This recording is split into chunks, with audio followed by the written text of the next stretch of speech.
Hey everybody, it's Angie and welcome to Hot and Flashy. In today's Foundation Friday for over 50s, we're going to be taking a look at a reformulated foundation from Clarins. This is their Everlasting Foundation New Generation. This retails for $44 and it's 1.1 ounces and it comes in 14 shades.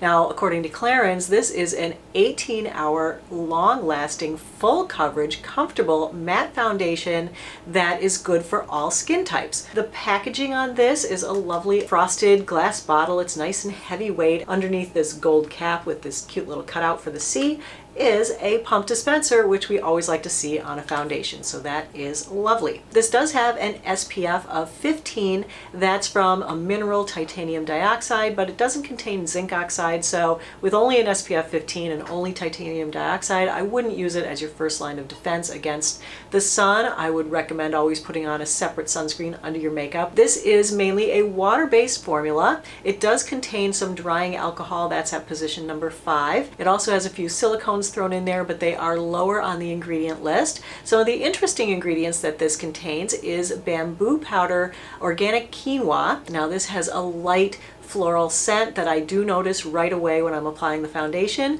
but it does dissipate fairly quickly. I've had it on for about 20 minutes now and I can't say that I smell my face currently. The color I picked this up in is 110 Honey. I did 3 days of testing on this one, really put it through its paces. All right, so we have a lot to go over. Let's get into it. So the first day I tried it, I was putting the foundation on really late in the day so I could try it just without sunscreen. I applied it with a sponge and I put on 1 pump of the foundation.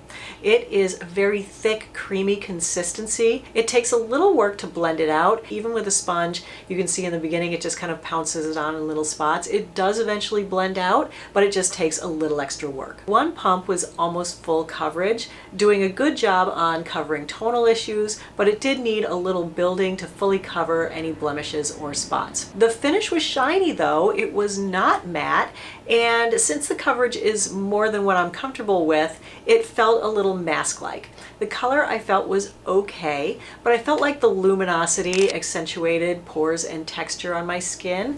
It didn't settle into pores. It did settle into fine lines and wrinkles, but it wasn't totally bad. It wasn't like it made me look older or anyone else could see it but me and my 15x mirror. Because of the shine that it was giving me, I baked my whole face to mattify it. It's not really the kind of look that I normally gravitate to. I do prefer something a little more natural, but with makeup and powder and throwing everything else at it, I thought it looked really, really good. Since I got such a late start in the day, I didn't come back for a 5-hour check-in, but I did notice that after 3 or 4 hours, it did get super shiny again, and so I powdered it down again. So at the 8-hour check-in, again, it was super shiny. It wasn't very worn off at all. It wasn't sliding around or breaking apart. It wasn't drying. It was very comfortable to wear. So fairly successful day 1. I was pretty happy with it. So on the second day, I wanted to see if this really was matte or not. So I just put some on the back of my hand to check. And sure enough, it was matte. And I think that this really does take on kind of the characteristics of the skincare underneath it. So on day 2, I tried to correct that by using a very matte sunscreen. It's the Australian Gold. I applied the foundation with my fingers on one side and with a brush on the other side. I didn't use any primer because I felt like with the staying power, it really didn't need it. The finger side though was a little smeary and I didn't love the look over there. The brush side was definitely smoother and more blended than the finger side. I used about 1.5 pumps and it had pretty full coverage. Again, it didn't settle into pores, but it doesn't really do anything to smooth them over either. It was still not matte though, which I was so surprised to see. And I felt like the luminosity was accentuating the texture of my skin. For me, it's a little bit of a makeup-y look. It doesn't look cakey or dry or anything, but it's just more of a full coverage look than I'm used to or that I prefer. So at the 5-hour check-in, I thought it still looked really good from a distance. It hadn't faded or worn off at all. It was a little bit shinier, but overall it wasn't too bad. It doesn't make me look older. I just wish it wasn't so luminous. At the 10-hour check-in, wow, this stuff is really long wearing. This is without primer and it made it to 10 hours. It was a super hot and humid day, but that makeup stayed in place. I did powder it down twice during the day to take down the shine. There was no major settling, no breaking up on the surface, no sliding around, and in the footage I actually said this. Good stuff.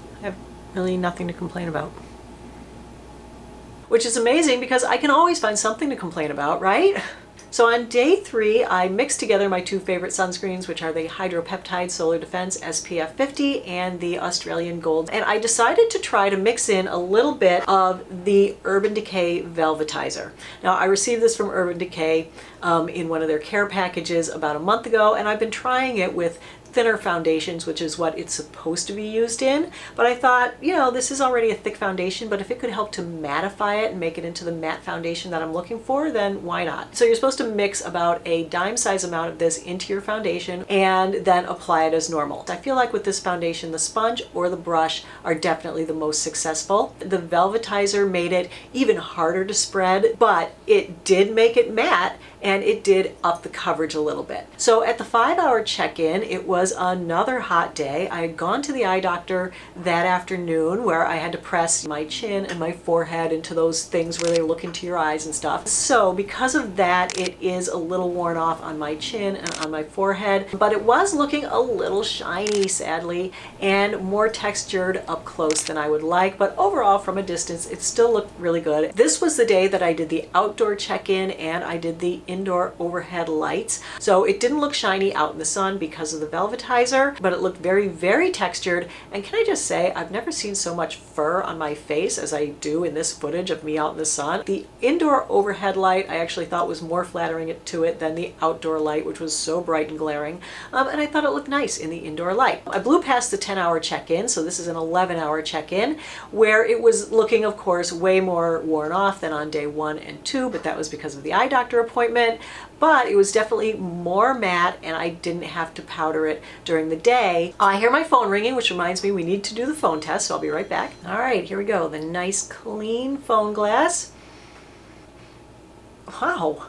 Oh my God, I think that is only the second successful phone glass experiment to date. All right, and what was the last test that we do? Oh, the flash photography test. So let me get my camera out here. Hold on, this takes me a minute.